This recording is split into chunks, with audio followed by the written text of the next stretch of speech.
A promotoria denunciou 12 policiais militares por homicídio doloso. No mês passado, o incêndio destruiu 2 indústrias em Barueri, na Grande São Paulo. O fogo e as explosões atingiram carros e colocaram em perigo quem morava ao redor. O equipamento foi colocado na área queimada ainda na fase de rescaldo. Os pontos na cor laranja indicaram que havia grande quantidade de produtos inflamáveis, que ajudaram a causar a tragédia. 5 pessoas que estavam em uma das indústrias morreram. 4 eram da mesma família. Em janeiro, vizinhos denunciaram que o morador de um prédio no Morumbi disparava tiros de chumbinho contra um prédio vizinho. O scanner isolou os 2 prédios e calculou a distância entre as varandas. O atirador confessou para a polícia que disparava porque se incomodava com o latido dos cães. O scanner é portátil, pode ser montado em qualquer lugar para registrar uma sequência de fatos. Tudo fica gravado em terceira dimensão. Isso permite que, num tribunal, a defesa e a acusação possam percorrer de forma virtual a cena de um crime, ver detalhes, como os vestígios, ou chegar bem perto da vítima. Também é possível observar tudo de uma forma mais ampla, a uma longa distância, ou conferir tudo do alto, de uma altura de até 70 metros. E os peritos só precisam ir ao local uma única vez. A gente já teve vários casos que foram de 8, 10, 12 horas no local que a gente faria, hoje a gente faz em 30 minutos, 40 minutos. Fora o tempo em escritório. Aqui na base que o desenhista já tem tudo, já está tudo feito e não tem que transformar um monte de medida em um desenho esquemático. Para a Justiça, os laudos virtuais orientam de forma direta todos os envolvidos nos julgamentos. A nossa vida hoje ela é uma vida digital, a gente está muito focado na imagem. Então, é muito mais confortável para quem analisa, ao invés de ouvir narrativa, o fato aconteceu na rua tal, esquina com a rua tal, eram 2 policiais envolvidos ou eram 3 assaltantes. Ver isso na imagem, né? Fica muito mais simples. Essa reprodução mostra um carro percorrendo as ruas da zona oeste de São Paulo. O motorista, que segundo a polícia estava bêbado, entrou na contramão e atropelou 3 pessoas que estavam numa barraca de feira e só parou quando bateu em um caminhão. Pelos danos na lataria e no para-brisa, os peritos concluíram que o carro estava em alta velocidade. Depois de 9 anos, o caso vai ser julgado pelo Tribunal do Júri como homicídio doloso. Além de ajudar a diminuir a impunidade, a reprodução virtual também evita injustiças. Em abril, um homem foi atropelado no meio da rodovia dos Bandeirantes, que liga a capital ao interior de São Paulo. A reconstituição mostrou que os motoristas tentaram parar. A tecnologia mostrou que eles são inocentes. Que venha para o bem. Olha, o Instituto de Pesos e Medidas de São Paulo fez hoje uma operação para fiscalizar postos de combustíveis. E durante a operação, os fiscais encontraram, por exemplo, uma bomba que colocava no tanque dos carros uma quantidade menor de combustível do que a registrada no visor. Uma outra bomba, que já tinha sido lacrada antes, estava em operação. A fiscalização de hoje foi realizada a partir de denúncias anônimas. De janeiro a agosto, o IPEM fiscalizou 3.000 bombas no estado de São Paulo e emitiu mais de 700 autos de infração. Lá no Paraná, a polícia prendeu hoje uma quadrilha que assaltava prédios comerciais. E sabe como os bandidos faziam? Para conseguir chegar aos escritórios, eles usavam técnicas de rapel. As câmeras de segurança flagraram uma das ações. Os bandidos se arrastam para escapar do alarme e carregam em caixas o que encontram de valor. As imagens fazem parte de uma investigação da Polícia Civil do Paraná, que hoje prendeu uma quadrilha que assaltava prédios comerciais, principalmente em Curitiba. Geralmente equipamentos eletrônicos, computadores, algumas empresas possuem também cartões corporativos, que muitas vezes já tem a senha ali num papelzinho do lado, então eles procuravam também muito por isso, eventualmente dinheiro e joias. Os suspeitos usavam técnicas de rapel para entrar nos edifícios e depois invadiam os escritórios usando pés de cabra e outras ferramentas. Neste prédio, os criminosos amarraram a corda em um vaso. Os integrantes da quadrilha ainda carregavam spray de tinta para fingir que estavam pichando os prédios caso fossem flagrados por policiais. A quadrilha não agia só aqui em Curitiba. Para a polícia, os suspeitos também invadiram um prédio comercial em Londrina, no norte do Paraná, e assaltaram uma joalheria em Florianópolis, Santa Catarina, em maio deste ano. De acordo com as investigações, os criminosos vendiam os produtos furtados para financiar outros crimes. Eles estão sendo indiciados por furto qualificado, pelo crime de associação criminosa, alguns deles também por tráfico de drogas e outros por agiotagem. Lembrando que, recentemente, a Polícia Federal conseguiu fazer uma operação contra parte dessa quadrilha também, pelo crime de uso de moeda falsa. Tá? Então, é outro indício que a gente tem aí de que eles podem aplicar esse dinheiro oriundo dos furtos nessa outra modalidade que seria a moeda falsa. Durante os assaltos, a quadrilha se comunicava por ligações telefônicas. Com autorização da Justiça, os investigadores interceptaram as conversas durante 6 meses. Em um dos áudios, os criminosos falam sobre como escapar de um furto que não deu certo. Os assaltantes tiveram que fugir da polícia em Londrina e foram resgatados por um comparsa. Tá onde, filho? Hã? Tá onde, mano? Eu vou chegar naquela ruazinha agora ali. Ô, Guinness, tá na ruazinha de trás já, mano. Tá, vou dar a volta aqui. Ô, Guinness, tá aqui já, mano. Tô chegando aí, calma, não vou virar na tua mão pra te cara, ô. Hoje, os suspeitos não escaparam da polícia, que prendeu 10 pessoas na operação. Durante as buscas, policiais encontraram materiais usados nos assaltos, como celulares, cordas, pés de cabra e acessórios para escalada, além de TVs, câmeras fotográficas e computadores. Galera aí viu muito filme, né, de ação, enfim. No Ceará, 32 pessoas são acusadas de tortura, extorsão de drogas e de dinheiro, tráfico de drogas, falsidade ideológica e fraude processual. Entre elas estão 26 policiais civis.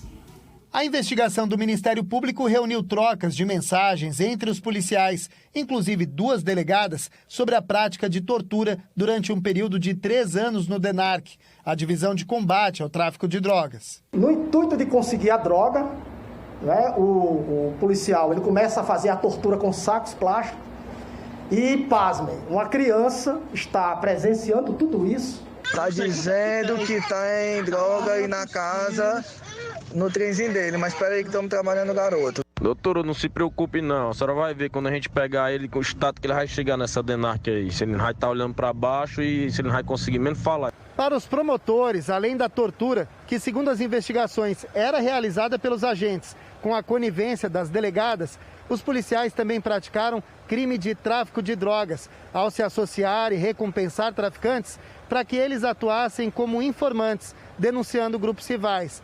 E essa recompensa, segundo os promotores, era parte da droga apreendida com os denunciados. Esse traficante, ele era abordado, né?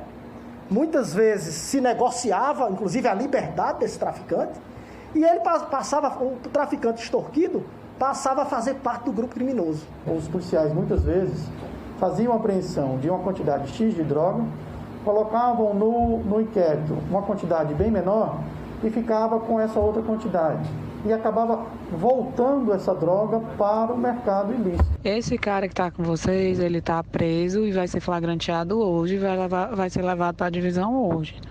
O que ele tiver que fazer de negociação com essa maconha aí, ele vai fazer lá da DENARC. São pessoas que deviam estar ali, né, para defender a sociedade, não para se juntar, né, ao outro lado obscuro.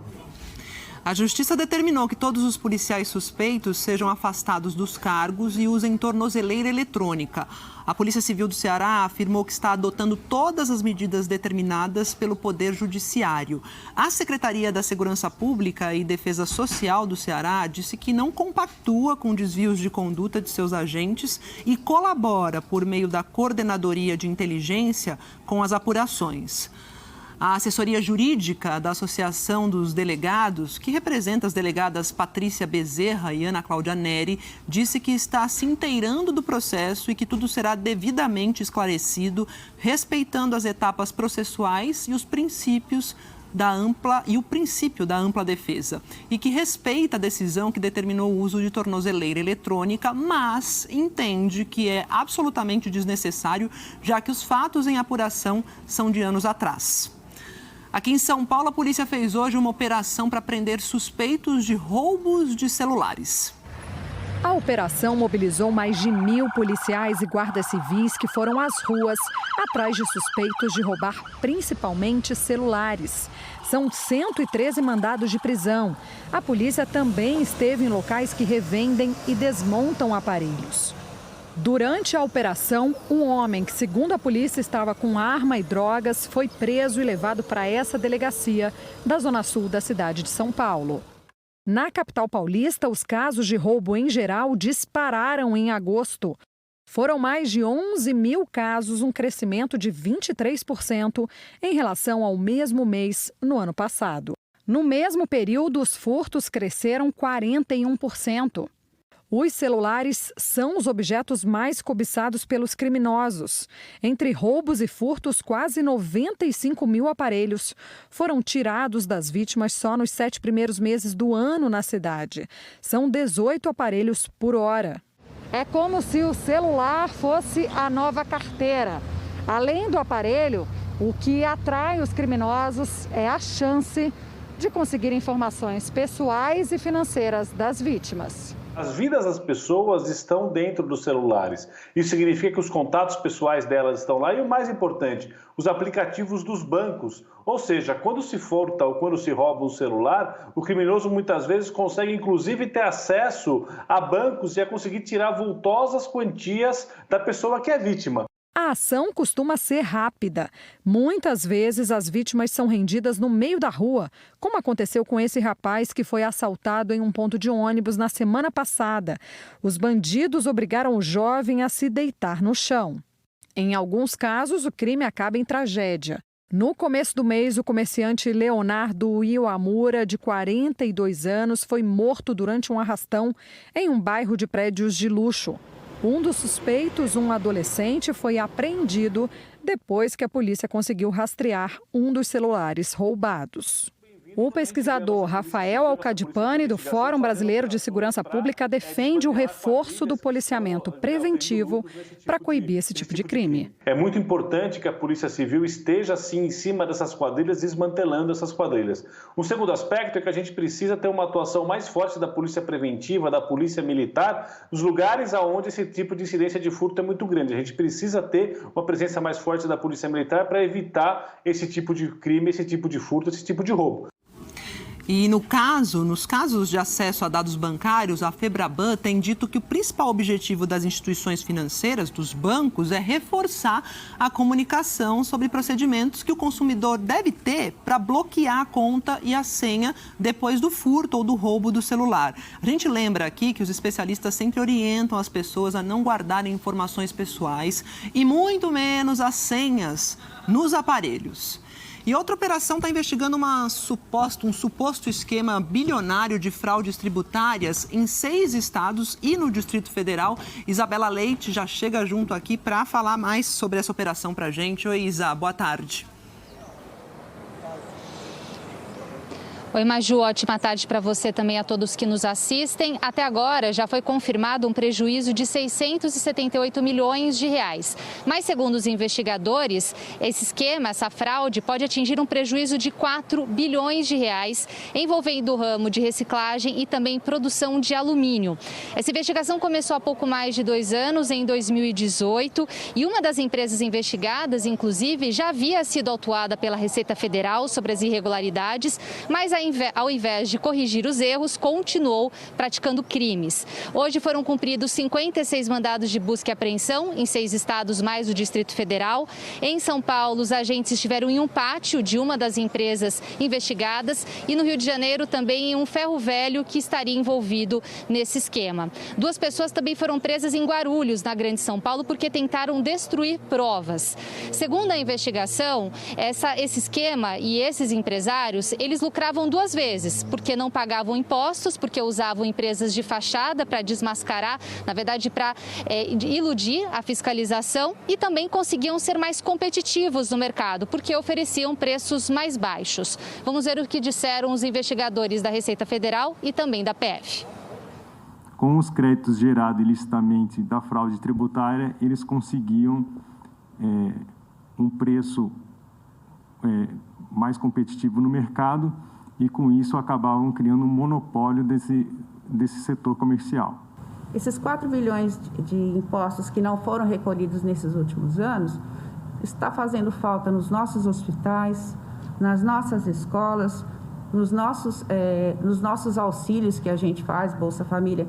Então, assim, o que era para o Estado financiar vai para o bolso de alguns. E esses alguns vão comprar iate, vão comprar mansões, vão comprar aviões e o Estado fica na penúria. O prefeito da cidade de São Mateus, no Espírito Santo, foi preso hoje por suspeita de desvio de dinheiro de contratos feitos pela prefeitura para o combate à pandemia. O prefeito Daniel Santana, sem partido, foi preso em casa. Além dele, foram alvos da operação funcionários da prefeitura e 4 empresários.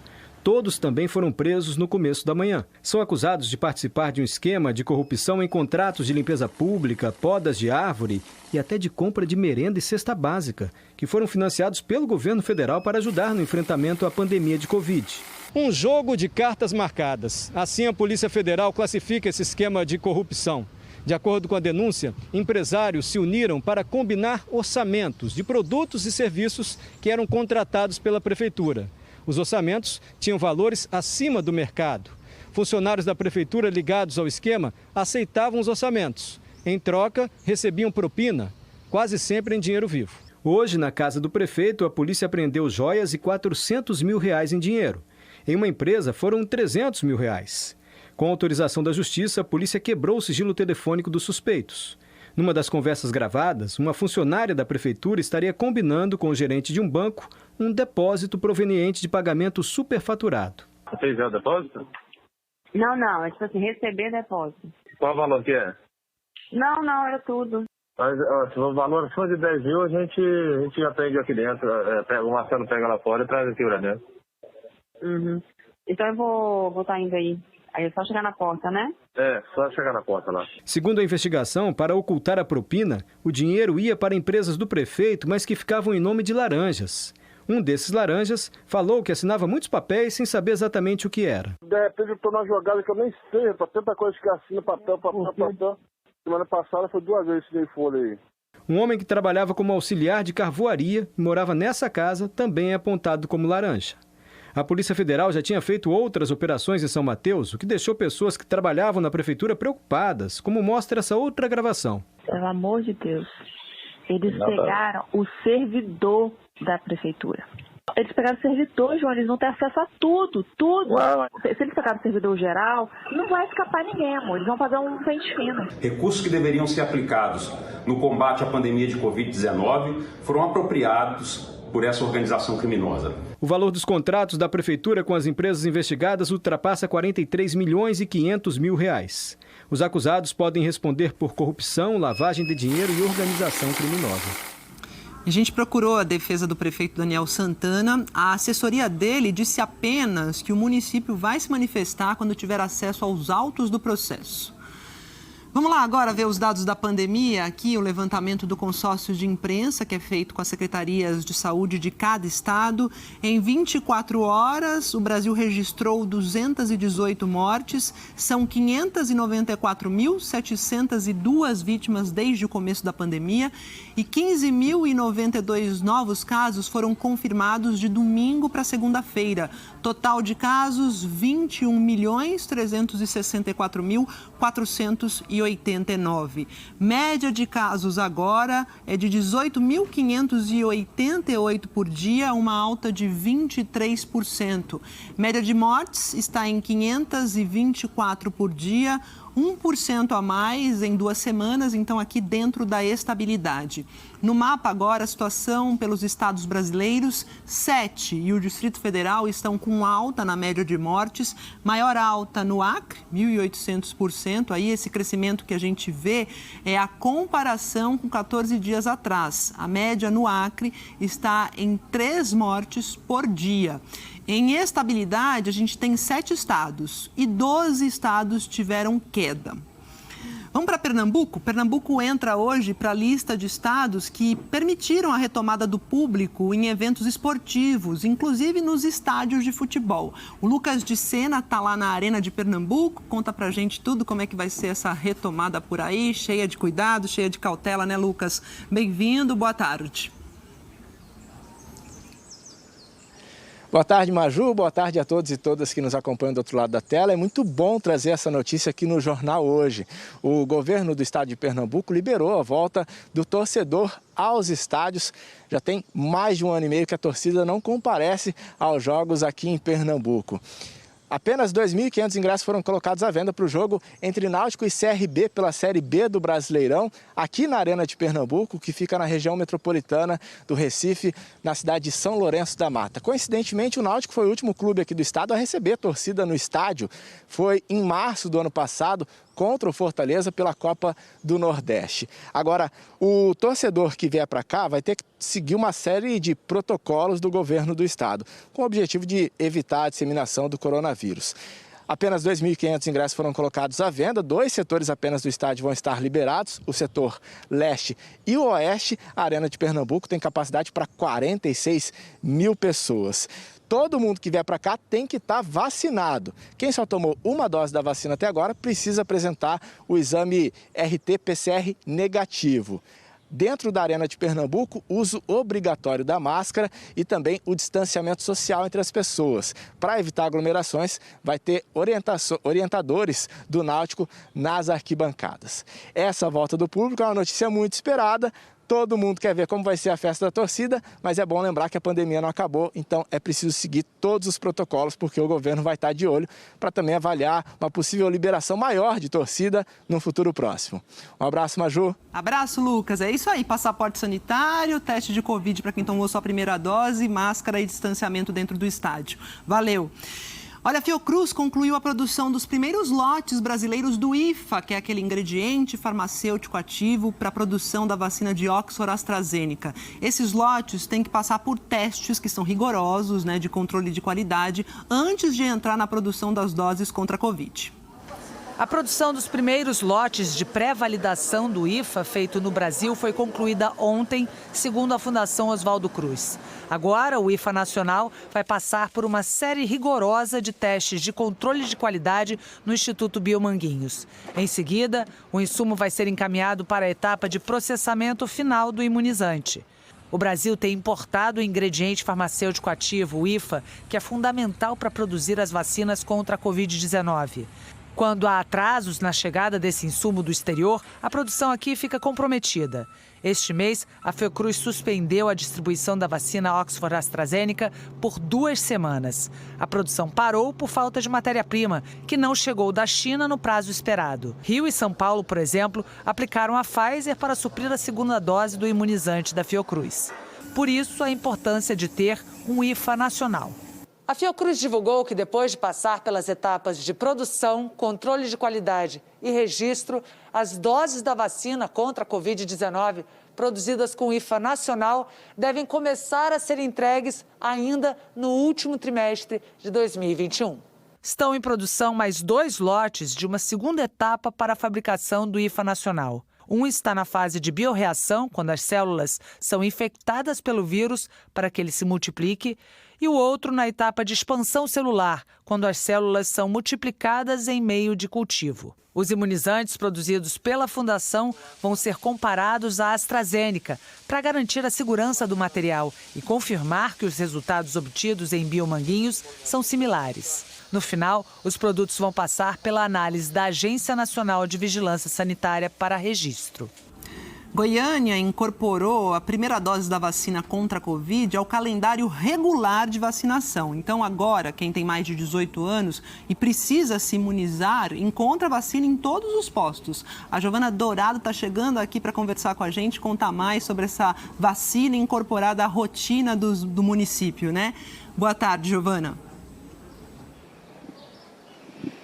Isso, boa tarde, Maju. Para você e para todos, agora ficou mais fácil para quem precisa ainda tomar a primeira dose, né? E é bastante gente.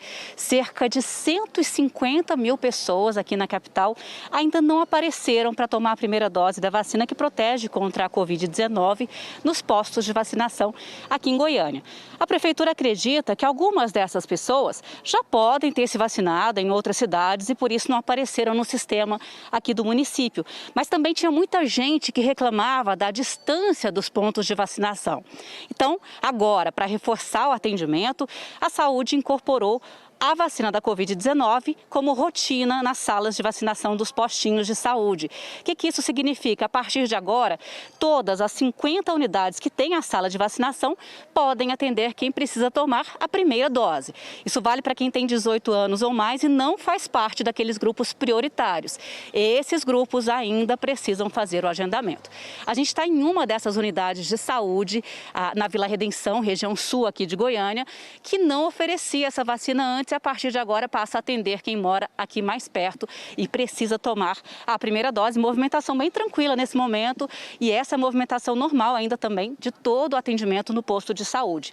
Aqui na capital, Maju, 80,3% das pessoas da população adulta já tomaram a primeira dose, 50% já tomaram a segunda dose ou a dose única. Eu volto com você, Maju. Obrigada, Giovana. Então, para quem reclamou, tem um posto mais perto agora com a vacinação incorporada à rotina do município, vacinação contra a Covid. Valeu pelas informações. Por falar em vacinação, a gente traz para você agora os números da vacinação que foram reunidos pelo consórcio de veículos de imprensa com as secretarias estaduais de saúde. Aqui no telão comigo, olha, em 24 horas, 468.526 pessoas tomaram a primeira dose, 744.080 a segunda dose ou dose única e 61.868 receberam a dose de reforço. No total, foram 1.274.474 vacinados. Até o momento, até agora, 145.005.445 pessoas receberam a primeira dose. Isso corresponde a 67,98% da população. 87.436.784 estão completamente vacinados, 40,99% da população. Lembrando sempre a gente lembra aqui que a proteção máxima, segundo os especialistas, vem 2 semanas depois da segunda dose ou da dose única. E são 669.515 pessoas que tomaram a dose de reforço, ou 0,31% da população. No mapa, os estados mais adiantados na vacinação completa, que aparecem em verde escuro, Mato Grosso do Sul, São Paulo, Rio Grande do Sul, Espírito Santo e Paraná, que continuam aqui ocupando os 5 primeiros lugares. Mais detalhes sobre a situação do seu estado, você confere em g1.com.br/coronavírus. E milhares de trabalhadores da área da saúde tomaram a vacina contra a Covid para evitar suspensão, né? Ou até mesmo demissão lá no estado de Nova York. A porcentagem de profissionais da saúde vacinados subiu de 84% para 92% ontem, no último dia do prazo que o governo determinou para essas pessoas terem pelo menos uma dose da vacina. Vamos chamar então Ismar. Ismar, o pessoal ficou com medo, hein, de ter salário cortado, perder cargo e foi tomar vacina, está funcionando a medida. Boa tarde. Pois é, Maju, houve um aumento grande no número de vacinados nesse grupo e de última hora, né? Boa tarde para você, boa tarde para todos. O estado de Nova York tem cerca de 600 mil profissionais de saúde. O governo determinou que todos devem se vacinar, senão podem até perder o emprego e, nesse caso, não terão direito ao seguro-desemprego. Aqui em Nova York, o número de não vacinados entre os profissionais de saúde também diminuiu bastante. Na semana passada, nos hospitais públicos, cerca de 8 mil trabalhadores da saúde não estavam vacinados. E ontem esse número caiu para 5 mil. Para facilitar a substituição dos trabalhadores que insistirem em não se vacinar, a governadora do estado, Kathy Hochul, ela decretou estado de emergência e assinou também uma ordem executiva que permite a atuação em Nova York de profissionais vindos de outros estados e até de outros países. A ordem ainda prevê que o processo de cadastramento dessas pessoas seja facilitado. Com isso, vai ser possível o retorno ao trabalho de aposentados e até a atuação em hospitais de profissionais recém-formados. A governadora também avalia se há necessidade de pedir a ajuda de profissionais da Guarda Nacional que tenham um treinamento médico para ajudarem no atendimento aqui no estado. Um juiz da cidade de Albany, que é a capital do estado de Nova York, determinou que o governo tem que aceitar a justificativa de alguns trabalhadores para não se vacinarem quando essa justificativa for baseada em questões religiosas. o Estado não queria aceitar nenhuma justificativa. Essa decisão do juiz, ela é temporária e ainda existem outros processos em andamento na Justiça, viu, Maju? Obrigada, Ismar. E o governo do Japão anunciou que vai suspender o estado de emergência que foi imposto há quase 6 meses em todas as regiões do país para controlar o avanço do coronavírus. O primeiro-ministro Yoshihide Suga disse que, graças ao esforço de muitas pessoas, o número de casos diários de Covid, que passava de 25 mil no meio de agosto, caiu significativamente até chegar a 1.128 ontem. O primeiro-ministro japonês atribuiu a queda nesse número de infecções ao avanço da vacinação contra a Covid. O Japão começou a campanha em ritmo lento se comparado a outros países ricos. Agora, quase 60% de toda a população adulta está completamente imunizada. O estado de emergência será suspenso a partir de quinta-feira, mas as restrições a restaurantes e grandes eventos vão continuar por pelo menos mais um mês. O Tribunal de Contas de Pernambuco fez uma auditoria em 800 escolas municipais. O objetivo era verificar se elas estavam em condições, de receber os alunos de volta para as aulas presenciais durante a pandemia. E o resultado foi a descoberta de problemas em quase todas as escolas, especialmente nas condições de higiene oferecidas pelas escolas. É nesta casinha que funciona a escola Poço Dantas, na zona rural de São Lourenço da Mata, na região metropolitana do Recife, a 34 quilômetros da capital. Mas é de perto que os problemas ficam mais evidentes. Um único banheiro não tem porta. Essas fotos estão anexadas ao relatório do Tribunal de Contas de Pernambuco, que mostra a situação de 800 escolas vistoriadas até agosto. Esse número representa cerca de 15% de todas as escolas públicas municipais no estado. Em Serra Talhada, no Sertão, uma parte da escola funciona numa casa de paredes de barro. Na escola da cidade de Moreno, as condições do banheiro também são péssimas. De acordo com o TCE, o principal problema apontado nesse relatório foi a condição dos banheiros nessas escolas. Apenas 1/3 das escolas tem banheiros exclusivos para os alunos. Nas outras, até tem banheiro, mas o banheiro é usado por professores, coordenadores, funcionários e alunos também. Metade dos banheiros não tem pias, assentos, as descargas não funcionam e não tem sabão para higiene das mãos. E apenas 10% dos banheiros são adaptados para cadeirantes. Banheiros sem a separação de masculino e feminino. Se falar em boa parte das escolas, apenas, eu diria que 15% das escolas têm água encanada. É outra situação que traz muita preocupação para o Tribunal de Contas. Uma outra situação diz respeito a carteiras, cadeiras. Muitas dessas escolas não têm número de carteiras para os alunos matriculados na rede. O estudo foi planejado inicialmente para avaliar as condições de volta às aulas presenciais durante a pandemia da Covid-19. A Prefeitura de São Lourenço da Mata disse que a escola que fica lá no Engenho Poço Dantas está funcionando provisoriamente na associação de moradores e que a nova escola da comunidade deve ser entregue em 8 meses. A Prefeitura de Moreno disse que vai ser feita uma manutenção corretiva na escola do Engenho Jussara, atendendo os pontos do relatório. A Prefeitura de Serra Talhada disse que todas as escolas do município em condições não favoráveis de estrutura física estão sendo contempladas por projetos de reforma ou de construção de nova sede. Aposentados e pensionistas do INSS não vão precisar fazer a prova de vida até o fim do ano. Essa decisão foi tomada ontem por deputados e senadores que derrubaram o veto do presidente Bolsonaro, que era favorável à realização da prova de vida.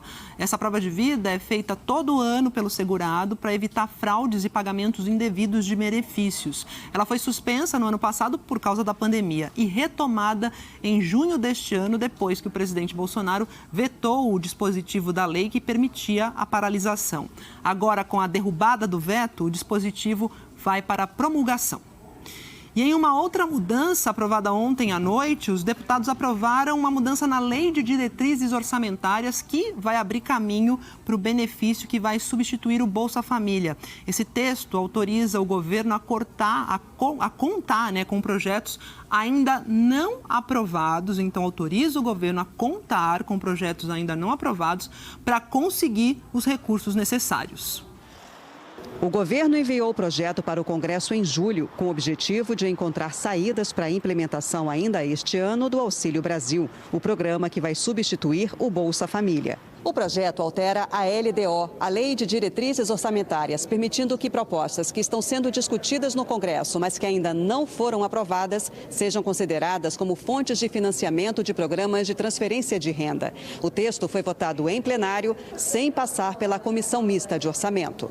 Para lançar a nova versão do Bolsa Família ainda este ano, o governo federal quer elevar o benefício dos atuais R$ 189 para cerca de R$ 300 e ampliar de 14 para 17 milhões o número de famílias beneficiadas. Parte dessa despesa seria financiada com a aprovação da reforma do imposto de renda, que cria um novo imposto sobre lucro e dividendos. O texto já passou pela Câmara, mas ainda não foi votado pelos senadores.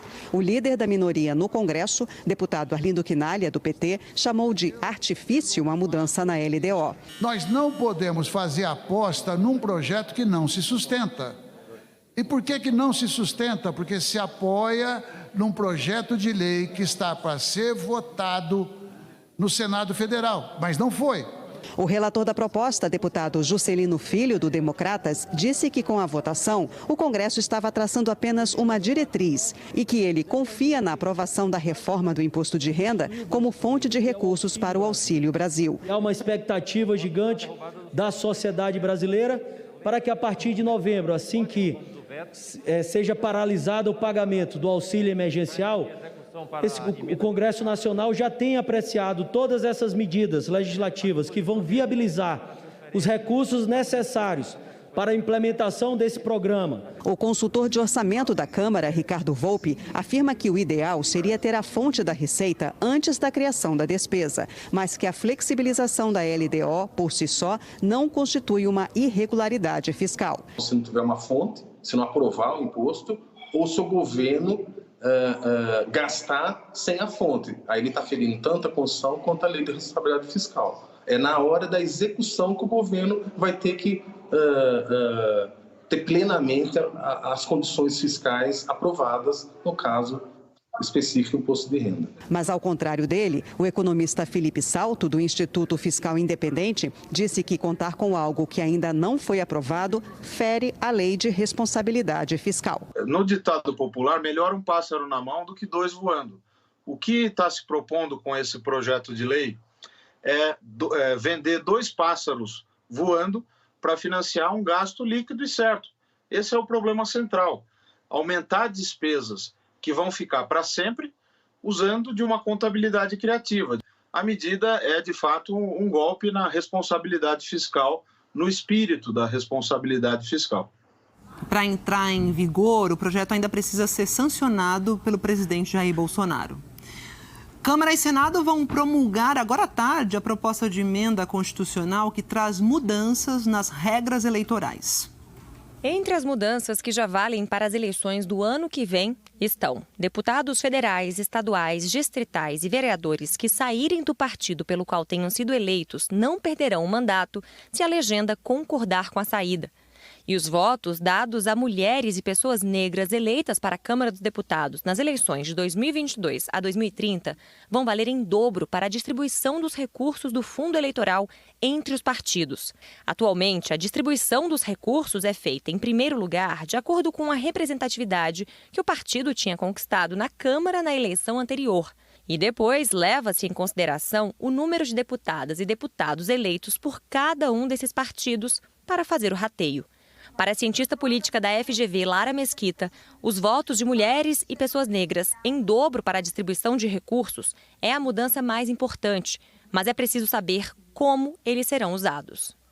por um lado, os partidos têm um incentivo para dar maior visibilidade para essas candidaturas, mas, por outro lado, a gente não tem garantia de que essas candidaturas, de fato, serão beneficiadas com mais recursos públicos. É uma medida positiva, a princípio, mas a gente ainda precisa entender como ela vai ser implementada pelos partidos para saber se ela vai, de fato, produzir o efeito esperado. Outra mudança, mas só a partir de 2027. A posse do presidente da República será em 5 de janeiro e as posses dos governadores no dia 6. Hoje, elas são no dia 1º de janeiro. Ficou de fora da proposta aprovada pelo Senado a retomada das coligações partidárias nas eleições proporcionais, que tinha sido aprovada na Câmara. O Congresso decidiu ontem sobre outro projeto com impacto no sistema eleitoral. Deputados e senadores derrubaram o veto do presidente Jair Bolsonaro à união dos partidos em federações. Com isso, elas ficam permitidas entre 2 ou mais legendas já nas próximas eleições. Diferentemente das coligações partidárias, as federações não valem apenas para as eleições, e sim por 4 anos. Além disso, devem ser nacionais e não apenas locais. A proposta é uma bandeira dos partidos menores que temem ser extintos se não tiverem um desempenho mínimo exigido a cada eleição. Com a mudança, o desempenho seria calculado para a federação como um todo e não para cada partido individualmente. Na avaliação de cientistas políticos, as federações são melhores que as coligações, mas podem abrir brechas para que partidos que não consigam cumprir o desempenho mínimo mantenham acesso a recursos eleitorais. E ainda hoje, a Petrobras anuncia um novo reajuste no preço do diesel. A advogada dos médicos que denunciaram a Prevent Senior afirma que eles entregavam kit Covid para não serem demitidos. A Prevent nega qualquer irregularidade. E ainda o resgate de trabalhadores presos numa mina da Vale, no Canadá. A expectativa do comércio para o Dia das Crianças. E os 150 anos da lei do ventre livre. Até já. De volta para falar que outubro está aí batendo na porta, né? E no comércio esse mês está chegando com expectativa de boas vendas, o que para o setor já é também uma avaliação de como pode ser a movimentação no Natal. Ainda faltam quase 2 semanas para o Dia das Crianças e a dona Eliene já comprou os presentes dos netos. O mais velho falou: vovó, falta para mim esse aqui. Não estou pedindo, tá? Falei, tá bom. Não tá não, viu? Bonecos, roupas e sapatos, jogos de tabuleiro e carrinhos lideram a lista de presentes, segundo pesquisa feita com consumidores. Existe um otimismo em todo o varejo nacional. A data do Dia das Crianças também é uma data importante, já faz parte do nosso calendário. Esperamos vender mais de 10 bilhões. Um número muito próximo a 2020 e esses números hoje também nos faz entender como será o Natal. Vir para a loja e poder escolher entre tantos brinquedos é uma opção agora que o comércio reabriu. Mas uma pesquisa da Confederação Nacional dos Dirigentes Lojistas mostra que a maioria dos pais pretende mesmo comprar pela internet, quase 40%. Este shopping aqui de Belo Horizonte está de olho nesse público. Está oferecendo frete grátis e desconto para quem comprar pelo aplicativo. O cliente pede pelo telefone, pelo aplicativo de mensagem. A nossa assistente de compras recebe a mensagem e ele recebe em casa o produto com frete grátis e ainda 30% de descontos no período Dia das Crianças. Esta loja vende mais assim, mostrando os produtos ao vivo, mas também atende o cliente à distância. Mesmo com o avanço das vacinações, ainda tem pessoas que têm medo, né? Então, acho que você ter a possibilidade de não só vir para o shopping ou para a loja física, mas também fazer essa compra e receber com a mesma qualidade, a gente traz mais oportunidade tanto de compra quanto de venda. O Vander deu uma olhada hoje. Ainda não sabe se vai comprar na loja ou pela internet. Mas sem presente de Dia das Crianças, as filhas não vão ficar. Não pode passar em branco, não, porque a vida a gente tem que levar a vida da melhor forma possível. Isso é importante para marcar principalmente a infância delas. As exportações do agronegócio brasileiro em agosto atingiram a marca de 10 bilhões e 900 milhões de dólares. Somente em 2013, as exportações do agro tinham alcançado a marca de 10 bilhões de dólares por mês. Mas ainda há gargalos que atrapalham os negócios aqui no país. A Ana Paula é pecuarista em Ribas do Rio Pardo, no interior de Mato Grosso do Sul. fez investimentos na fazenda para conseguir exportar para a União Europeia, um dos mercados mais exigentes do mundo. Fizemos todo o processo de adequação da fazenda, quanto à sanidade, os produtos utilizados com esses animais, adequação de legislações dentro da fazenda, deixamos a fazenda toda ok, para então podermos entrar na rastreabilidade. Aí sofremos uma auditoria, a qual nós temos que prestar todas as contas, conforme é necessário, e aí então a gente foi habilitada para o programa. As exportações de carne bovina cresceram 10% em agosto deste ano, comparado ao mesmo período do ano passado, segundo o Ministério da Agricultura, 1 bilhão e 100 milhões de dólares em negócios. Já a soja, que inclui grãos, farelo e óleo, atingiu mais de 4 bilhões de dólares. No total, as exportações do agronegócio alcançaram quase 11 bilhões de dólares, um aumento de mais de 26% em relação a agosto de 2020. Apenas em 2013, as exportações brasileiras do setor alcançaram o patamar de 10 bilhões de dólares para os meses de agosto. A China continua sendo o principal destino dos produtos, com quase 35% do total exportado. A gente tem aí uma sequência, uma continuidade de bons resultados. Então, mesmo com a pandemia, que iniciou lá no ano passado, e neste ano a gente não verificou um grande impacto na exportação de produtos agroalimentares, que são justamente aqueles que deram essa sustentação. O ano vai ser recorde, vai fechar com a maior receita já registrada para um ano, e para o próximo ano a tendência é que, pela demanda sustentada que a gente vem observando e pelo preço médio que vem se mantendo em patamares elevados, que esses resultados tendem a permanecer bastante positivos. Mas um problema antigo persiste. Os custos com a logística para o transporte das cargas ainda incomodam os produtores rurais. Para se ter uma ideia, 95% de tudo que é produzido aqui em Mato Grosso do Sul é escoado pelas rodovias. Um sistema de transporte que se torna mais caro para médias e longas distâncias. Um outro gargalo das exportações brasileiras é que faltam contêineres para atender a demanda internacional.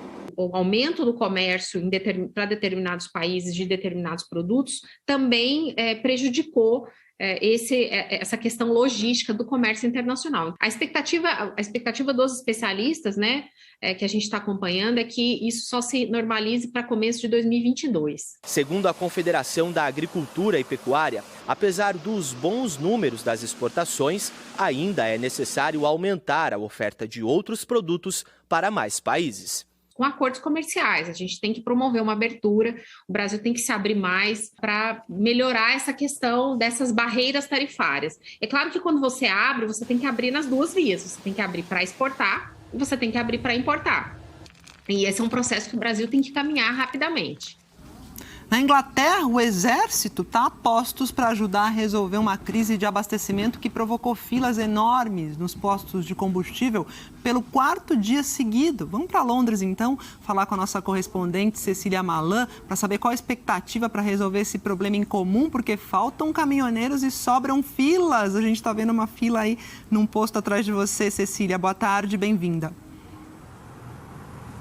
Boa tarde, Maju. Boa tarde a todos. Estamos num posto no norte de Londres. Vou pedir ao cinegrafista Paulo Pimentel para mostrar o tamanho dessa fila. Cada motorista só pode colocar até 30 libras, R$220, o que dá mais ou menos meio tanque por aqui. A quinta maior economia do mundo sente os efeitos da convergência de crises. A falta de caminhoneiros por causa do Brexit e também por causa da pandemia criou gargalos nas cadeias de abastecimento de alimentos e de combustível. Mais cedo, o ministro do Transporte garantiu que a situação já está dando os primeiros sinais de estabilização. Já há, por exemplo, mais estoque de combustível nas reservas dos postos do país, ele disse. Mas isso não impede as filas, como a gente mostrou, noite e dia. Nem a preocupação de que profissionais da saúde fiquem sem gasolina ou diesel, uma vez que muitos deles dependem de carros para visitar pacientes em casa. As associações médicas pedem que os trabalhadores essenciais tenham prioridade na hora de abastecer.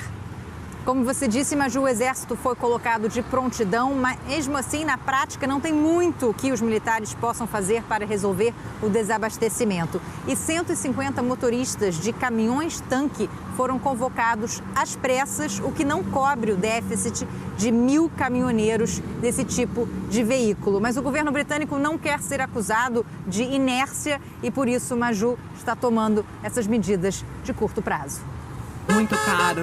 Obrigada, viu, Cecília? Até me assustou aqui o valor, mas vamos lá. Mais de 30 trabalhadores que estavam presos em uma mina subterrânea da Vale, lá no Canadá, conseguiram voltar à superfície. Que bom. Esses trabalhadores estavam presos desde domingo, depois de um acidente num sistema de transporte dentro dessa mina. Volto a chamar, então, o Ismar Madeira para falar sobre esse resgate para a gente. Oi, Ismar, com você novamente.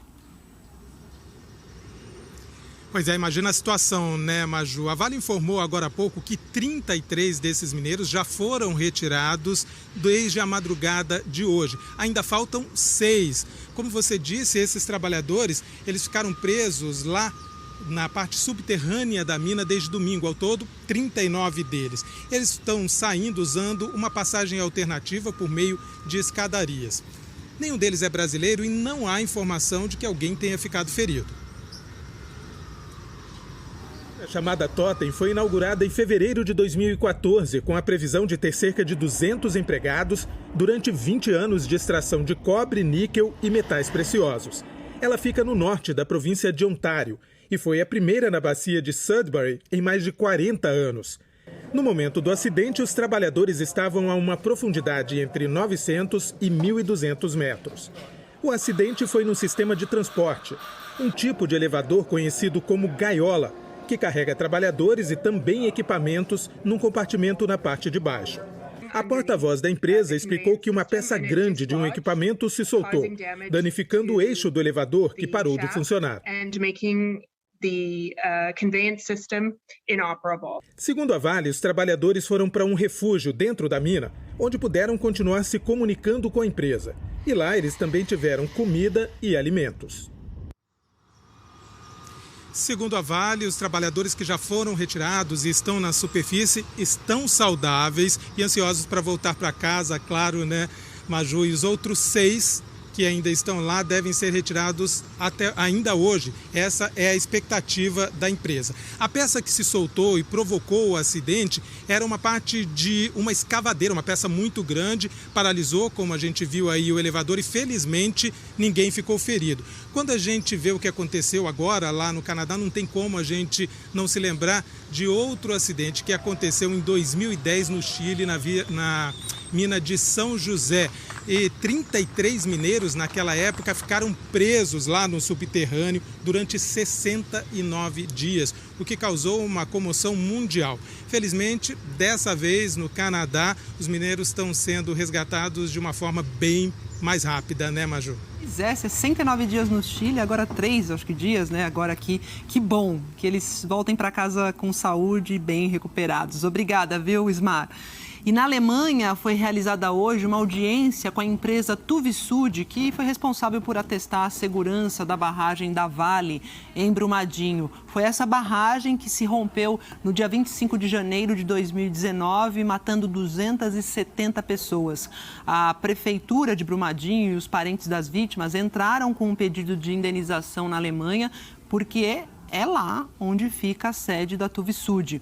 A Tuvisud é acusada de negligência por aplicar padrões de verificação que não atendem às exigências internacionais. Hoje, 3 juízas da Corte de Munique pediram o prazo de 5 meses para analisar outros documentos da ação indenizatória do município de Brumadinho e de familiares contra a Tuvisud. Uma moradora da comunidade do Aranha, distrito de Brumadinho, fez um protesto silencioso na porta do tribunal. 2 anos e 8 meses depois do rompimento da barragem, 10 pessoas continuam desaparecidas. A defesa da Tuvisud disse que, neste momento, a empresa não poderá fornecer informações sobre o caso por causa dos processos legais e oficiais ainda em curso. A próxima audiência deve ser no dia 1º de fevereiro do ano que vem. No Brasil, depois de mais de 2 anos da tragédia, ninguém foi julgado. 16 pessoas, entre engenheiros, dirigentes da Vale e da Tuvisud, respondem por homicídio doloso duplamente qualificado e por crimes ambientais. Nas ações de reparação ambiental e socioeconômica, a mineradora Vale teve 10 bilhões de reais bloqueados e há quase 2 anos paga auxílio emergencial às vítimas. A Vale informou que vem colaborando com as investigações sobre o rompimento da barragem em Brumadinho e vai continuar a fazer isso. O adolescente e o padrasto dele, que morreram atingidos por tiros no Rio de Janeiro no fim de semana, foram enterrados agora há pouco. Você viu essa história ontem aqui no JH? A Polícia Militar afastou das ruas os PMs envolvidos na ação que terminou com a morte dos dois. A PM abriu um inquérito policial militar e a Corregedoria acompanha o caso. As armas dos policiais foram recolhidas para perícia. Na delegacia, eles disseram que foram atacados a tiros por traficantes quando faziam patrulhamento e que uma moto com 3 ocupantes veio na direção deles.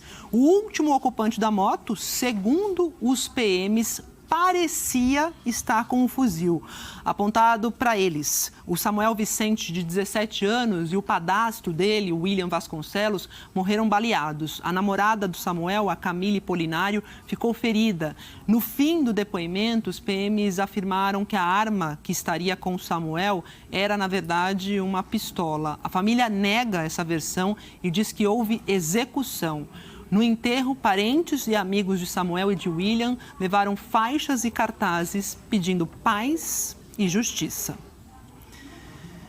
Hoje, 28 de setembro, a gente vai lembrar aqui da Lei do Ventre Livre, 150 anos dessa data, e a gente vê aí esses jovens, esse padrasto e esse menino que morreu, esse adolescente, esse jovem, todos negros, Então vamos ver se realmente a gente tem ou não democracia racial aqui no Brasil, 150 anos depois da Lei do Ventre Livre. Veja só. O que alguns insistem em chamar de vitimização é estatística. 1 século e meio depois da implantação da lei que garantiria liberdade a filhos de pessoas escravizadas, o jovem negro é quem mais sofre com a desigualdade socio-racial. A chance de uma pessoa negra ser assassinada no Brasil é mais de 2 vezes maior do que uma pessoa não negra.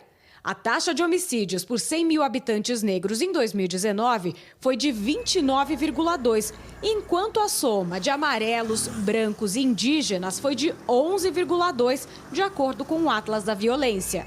Não é uma coincidência. A Alessandra ainda tenta entender o que aconteceu com o filho, Juan, de 16 anos de idade, morto com 10 tiros em casa por policiais civis, com um prato de comida na mão. O assassinato foi no ano passado, na zona leste de São Paulo. Ele fala que foi por uma averiguação. Mas se era uma averiguação, por que ele não levou ele preso? Por que ele matou ele? Não era exatamente essa liberdade sonhada pelas pessoas escravizadas quando, em 28 de setembro de 1871, foi decretada a Lei do Ventre Livre, que, apesar de manter muitas das práticas escravocratas, foi um passo importante no caminho para a abolição no Brasil, que só viria 17 anos depois. A lei declarou livre os filhos de mulheres escravizadas nascidos a partir daquela data e afirma providenciar a criação e tratamento dos filhos menores, além da libertação anual desses escravos. O documento determinava que a criança ficasse em poder da mãe ou dos senhores até os 8 anos de idade. Depois disso, o menor poderia ser entregue ao governo em troca de uma indenização ou utilizar seus serviços até os 21 anos de idade. Na prática, era um adiamento da libertação do jovem negro. Elas ficavam até 21 anos submetidas a uma tutela que, obviamente, era similar à escravidão. Os historiadores afirmam que não foi por solidariedade ou simpatia pela causa da população escravizada que a Lei do Ventre Livre foi criada. Nós estamos num momento em que estão acontecendo alforrias. Muitas mães estão comprando as suas alforrias. Só que quando elas se tornam libertas, os filhos estão sob tutela do senhor e não podem ser libertados. Então, muitas vezes, a mãe se conforma em se manter sob o domínio do senhor para ficar perto dos filhos. 1 século e meio depois, muito tempo para pouca transformação. Revisitar a história quantas vezes forem necessárias é tirar a sujeira debaixo do tapete. E é também um dos caminhos para a reparação. Se a gente está dizendo que a vulnerabilidade da população negra à violência letal intencional ela é tão maior do que a da população branca, né? Quer dizer que a gente não conquistou o direito mais fundamental ainda, né? A gente ainda está lutando pelo direito à vida. O caminho é longo ainda. E sobre o caso que a gente mostrou no começo da reportagem, do assassinato do Juan, a gente procurou a Secretaria de Segurança Pública de São Paulo para saber como anda a investigação, mas não tivemos retorno. A seguir, o novo reajuste no preço do diesel. A advogada dos médicos que denunciaram a Prevent Senior presta depoimento à CPI da Covid. E tem a previsão do tempo para todo o Brasil com a Eliana Marques. Até já. A Petrobras anunciou hoje que vai aumentar o preço do diesel A, combustível que compõe o diesel vendido nos postos. A partir de amanhã, o preço médio do diesel A passa de R$ 2,81 para R$ 3,06 o litro. Reajuste médio de 25 centavos por litro, ou de 8,89%. A empresa disse que o aumento vem depois de 85 dias com preço estável e que é necessário para garantir que o mercado não tenha desabastecimento, além de refletir parte da alta dos preços internacionais do petróleo e da taxa de câmbio. Ontem de manhã, o presidente Jair Bolsonaro disse que tinha se reunido com o ministro de Minas e Energia, o Bento Albuquerque, para discutir formas de diminuir os preços dos combustíveis. À tarde, o presidente da Petrobras, o Joaquim Silva Luna, afirmou que não há nenhuma mudança na política de preços da empresa. A Polícia Federal e a Receita Federal fizeram uma apreensão recorde de produtos usados para refinar cocaína. Na fronteira com a Bolívia, em Mato Grosso do Sul, os agentes apreenderam 10 toneladas de solventes e outros materiais que são usados no refino da droga. Tudo estava em tanques nesses 5 caminhões. Com os produtos químicos, poderiam ser produzidas 30 toneladas de cocaína. O dono da carga, avaliada em mais de R$1 milhão, foi preso. Depois de 1 ano e meio, o trânsito foi liberado entre o Brasil e a Argentina na ponte da Fraternidade em Foz do Iguaçu, com restrições por causa da pandemia. Só é possível cruzar a fronteira do Brasil com a Argentina com um teste negativo para a Covid-19. O teste rápido de antígeno pode ser feito na entrada do país e custa R$ 150. Outra exigência é a vacinação. É necessário provar que a segunda dose foi tomada há pelo menos 14 dias. Pessoas que não apresentarem esquema de vacinação completo, incluindo os menores de idade, até podem cruzar a fronteira, mas devem fazer uma quarentena, apresentar um teste negativo ao entrar e fazer um novo exame até o 7º dia de permanência na Argentina. O seu Denilson, assim que soube da liberação, decidiu cruzar a fronteira. Rever os amigos aí da Argentina, né? Faz quase 2 anos que a gente não se via. De acordo com o ministro do Interior da Argentina, a reabertura só ocorreu porque o país avançou na imunização. Temos mais de 50% da população vacinada com 2 doses. E temos a maioria da população vacinada com 1 dose. E isso permite que as atividades voltem a ser seguras. A abertura da fronteira da Argentina por Porto Iguaçu, cidade vizinha a Foz do Iguaçu, aqui no Paraná, ocorreu antes do previsto num plano piloto. Nesses primeiros dias, o governo do país quer avaliar como vai ser a circulação de estrangeiros. A partir de 1º de outubro, outras fronteiras da Argentina devem ser reabertas com as mesmas restrições. Nesta primeira fase, o governo planeja limitar o número de visitantes. Se não ocorrer o aumento dos casos de Covid, a partir de 1º de novembro, o exame PCR não será mais exigido. Já a vacinação deve continuar sendo cobrada. Em Porto Iguaçu, na Argentina, cidade que compartilha com o Brasil as cataratas do Iguaçu, o comércio amarga prejuízos. Muitas lojas especializadas no atendimento a brasileiros fecharam as portas. Outras só devem retomar as atividades com a volta dos turistas. Até lá, o que não falta é expectativa. Esperando, queremos trabalhar, queremos voltar à normalidade, melhor ainda, trabalhar mais do que antes. A Secretaria de Segurança Pública de São Paulo nos enviou uma nota há pouco sobre aquela reportagem que a gente exibiu no começo do JH sobre roubos de celulares. A nota afirma que a Secretaria intensificou o policiamento na cidade de São Paulo e que entre janeiro e agosto deste ano houve uma redução de 4,5% nos roubos em geral e de 4% nos furtos de celulares. Isso em comparação com o mesmo período do ano passado. E agora há pouco, lá em Palmas, no interior do Paraná, a polícia prendeu um homem por importunação sexual e lesão corporal. Ele passou a mão numa ciclista enquanto ela pedalava. Ela caiu e ficou ferida. Esse caso foi no domingo. Uma câmera de monitoramento registrou o momento em que um carro se aproxima da ciclista e, na sequência, o carona passa a mão no corpo da mulher. Ela se desequilibrou, caiu e machucou as costas. Nenhum ocupante do veículo prestou socorro à vítima, que recebeu ajuda das pessoas que passavam pelo local. O homem permanece preso. Ao final do inquérito, o delegado vai decidir se indicia o homem por esses crimes de importunação sexual e lesão corporal. No Senado, a CPI da Covid ouve hoje a representante de médicos que fizeram um dossiê com denúncias contra a Prevent Senior. Bruna Morato é o nome dela. Ela afirmou que os médicos entregavam o kit Covid para não serem demitidos.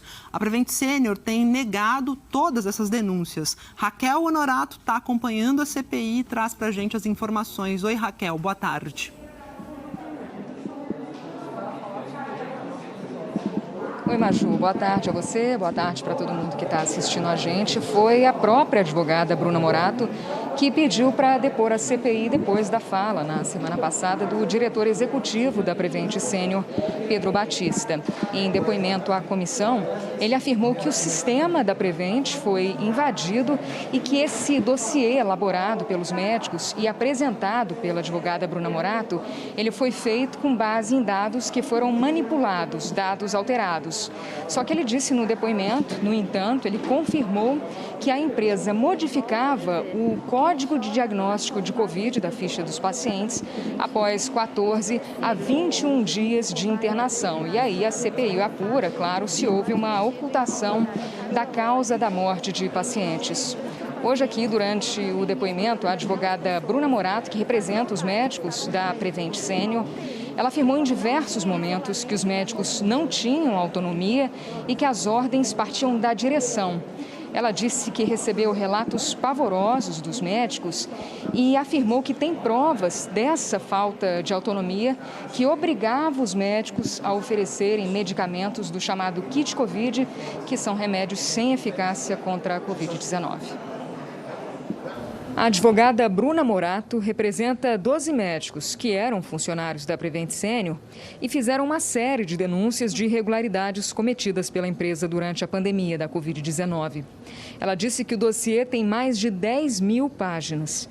Nas denúncias, os médicos afirmaram, entre outras coisas, que foram coagidos a receitar medicamentos não indicados para a Covid-19 a todos os internados com a doença, que a Prevent Senior orientou a prescrição de medicações sem o consentimento dos familiares dos pacientes e que a empresa determinou a distribuição a pacientes do kit Covid, pacote de remédios que não tem eficácia contra a doença. Segundo a advogada, os médicos a procuraram porque estavam preocupados com a falta de autonomia e se poderiam ser processados em caso de mortes.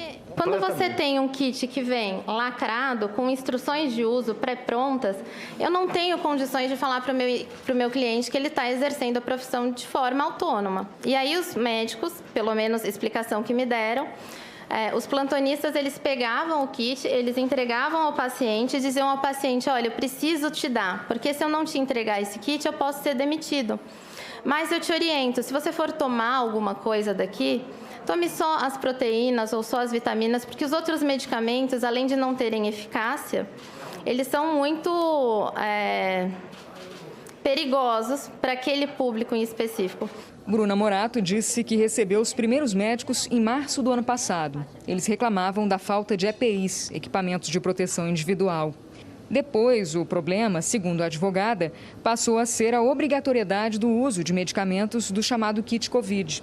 Ela disse que a Prevent teria tentado aproximação com o governo quando surgiu a ideia de difundir o uso de medicamentos sem eficácia. Qual era essa estratégia? Através do aconselhamento de médicos, e que a Prevent Senior ela iria entrar para colaborar com essas pessoas. Havia um interesse inicial vinculado ao governo federal de que o Brasil não parasse, o Brasil não podia parar. Existiria uma colaboração com relação à instituição Prevent Senior na produção de informações que convergissem com essa teoria, ou seja, de que é possível você ter ou de você utilizar um determinado tratamento como proteção. Mas a população no geral, quando ela escuta a palavra prevenção, ela se encoraja a sair na rua, porque ela acha que se ela tomar esse conjunto de medicamentos, ela ficará imune de algum modo. E ela tem coragem de sair. E ao sair, ela se expõe ao vírus. Ainda que doentes, segundo informações que me foram passadas, essas pessoas teriam a esperança de que não iriam falecer daquilo. E a esperança se chamava, naquele momento, hidroxicloroquina. Bruna Morato contou que, numa reunião promovida pela Prevent, os médicos foram informados que passariam a usar o kit Covid e que a empresa faria um teste com pacientes. Quando eu fui informada que existiria uma pesquisa a ser realizada na Prevent Senior, uma pesquisa por conta do atendimento via telemedicina, eram 2 medicamentos, o conjunto hidroxicloroquina e a acidromicina. Depois que a pesquisa foi suspensa pelo CONEP, eles passaram a acrescentar itens nesse kit de medicamentos. E dali para frente eles foram acrescentando até chegar a um conjunto de 8 itens, incluindo vitaminas e suplementos proteicos. A CPI apura a ocultação de mortes por Covid e se os pacientes da Prevent foram usados de cobaias humanas no estudo com medicamentos ineficazes. De acordo com o material entregue à CPI, dos 9 pacientes que morreram, 7 estavam no grupo que tomou hidroxicloroquina e azitromicina.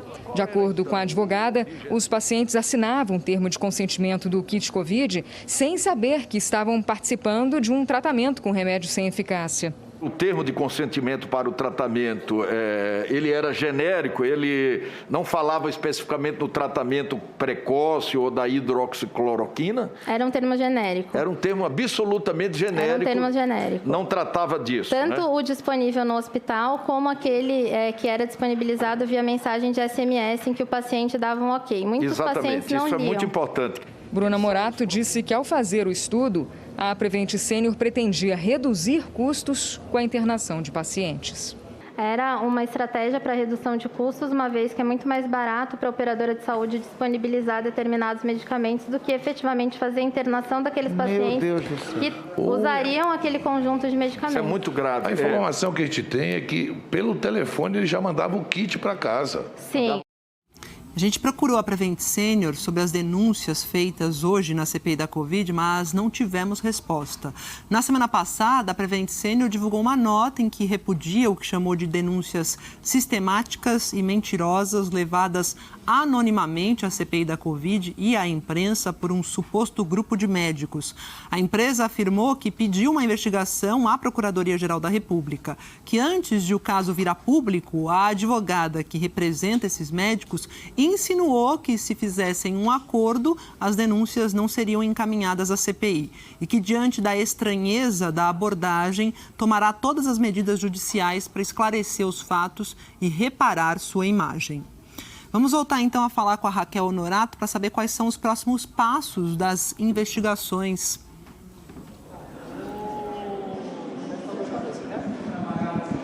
Maju, o Ministério Público de São Paulo já criou uma força-tarefa para apurar as denúncias e está recebendo também documentos aqui da CPI para ajudar nas investigações. Hoje também os senadores aprovaram o requerimento de convocação do empresário bolsonarista Otávio Facuri. Facuri é vice-presidente do Instituto Força Brasil, que teria tentado intermediar a venda de vacinas de Covid-19 junto ao Ministério da Saúde. Além disso, os senadores suspeitam que o Instituto Força Brasil também propagou notícias falsas durante a pandemia. Neste momento, o depoimento está no intervalo, mas deve ser retomado daqui a alguns minutos. Maju. Obrigada, Raquel. E o governo da Espanha declarou hoje zona de desastre em La Palma, nas Ilhas Canárias. A lava não para de descer do vulcão Cumbre Vieja e já destruiu de 600 a 700 casas, além de plantações de banana. Faltam apenas 2 quilômetros para a lava chegar ao mar e a expectativa é que mais centenas de casas sejam destruídas pelo caminho. Ao anunciar que La Palma é uma zona de desastre, o governo espanhol pode liberar ajuda financeira. O primeiro pacote é de 10 milhões de euros, o equivalente a mais de 63 milhões de reais. Metade desse dinheiro vai ser usado para comprar casas. O vulcão Cumbre Vieja está em erupção desde o dia 19 e as autoridades não sabem quanto tempo ainda ele deve continuar expelindo lava. Centenas de jovens ativistas de 190 países estão reunidos em Milão, na Itália, para uma conferência sobre as mudanças climáticas. A ativista sueca Greta Thunberg discursou na abertura do evento e criticou os líderes de governo. Disse que já são 30 anos de blá, blá, blá. Ela se referia a Rio 92, uma conferência da ONU que reuniu líderes no início da década de 1990, aqui no Brasil, para discutir o meio ambiente. Greta disse aos jovens que a mudança não é só possível, como urgente e necessária. Os ativistas vão apresentar soluções para combater as mudanças climáticas que serão discutidas com ministros de vários governos em Milão. Essa reunião é uma preparação para a COP26, a Conferência sobre o Clima da ONU, que vai ocorrer no Reino Unido no mês de novembro. Vamos de previsão do tempo agora com a Eliana Marques, que está chegando por aqui. Oi, Eliana, boa tarde. Boa tarde para você, Maju, boa tarde a todos. Olha, hoje eu começo aí por várias regiões que têm previsão de chuva forte. São Luís, Belém, Tefé no Amazonas, também Boa Vista e Sinop em Mato Grosso. Em algumas áreas já choveu e mesmo com pouca chuva, as pancadas tendem a ser intensas. No Rio Grande do Sul e em Santa Catarina também tem aviso de temporal. Em Santa Catarina, a chuva forte vem mais isolada, mas não se descartam raios e ventos. E em Blumenau, chove mais à noite. No norte do Brasil, as pancadas de chuva são resultado do excesso de calor e umidade. Já no sul, os responsáveis são uma área de baixa pressão atmosférica e uma frente fria. Em Porto Alegre, refrescou, máxima de 24 graus, tem previsão de chuva até à noite. São Paulo terá a tarde mais quente da semana, com 32 graus. No Rio de Janeiro, 34. Em Belo Horizonte, Goiânia e Cuiabá, não dá para descartar chuva, apesar de que o predomínio é de tempo firme. Por isso, as temperaturas estão assim altas. A mesma coisa em Salvador, Maceió e também Natal. Aqui, se chover, aquela chuva passageira. E no norte, máximas entre 31 graus lá em Manaus e até 36 em Macapá, Maju. Eliana, você falou sobre temperaturas, sobre onde a chuva deve apertar e onde não chove. Olha, nas áreas em amarelo aqui no mapa, né, o sol predomina, então, aqui no Amapá, também entre o interior do Rio Grande do Norte até o norte de Minas Gerais e de Mato Grosso do Sul, passando pelo centro-norte do Paraná, São Paulo e o litoral do Rio de Janeiro. Já amanhã tem previsão de chuva forte aqui no litoral do Rio, também pegando, olha, o sul de Minas e o Vale do Paraíba em São Paulo. Na capital paulista, amanhã não se descartam pontos isolados de chuva forte à tarde. A mesma previsão de chuva forte vale para essa área aqui, que vai do Maranhão até Mato Grosso e o Acre e também no sul do país, entre o norte do Rio Grande do Sul e o Paraná. Lembrando que em Santa Catarina, amanhã são esperados temporais e eles vêm principalmente de madrugada e de manhã, Maju. E ao longo da semana, o que você destaca? Olha, a gente preparou aqui um aviso, né, sobre a chuva que vai avançando. Vejam a quinta-feira, por exemplo, com tempo mais fechado e risco de temporal nessa área aqui, que fica no oeste do Rio Grande do Sul. Aí na sexta-feira a chuva aumenta aqui entre Paraná e Santa Catarina e também na divisa de Minas com o Rio e São Paulo.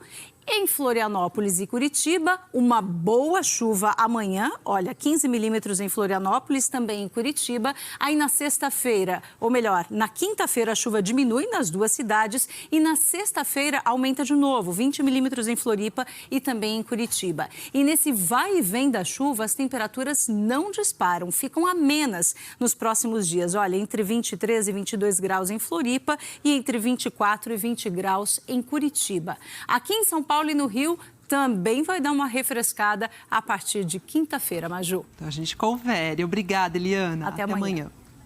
E o Pantanal está enfrentando a maior seca em 50 anos. O agravamento da estiagem e a ação humana aumentam os riscos de incêndio. O Profissão Repórter de hoje mostra os brigadistas e voluntários que protegem o Pantanal.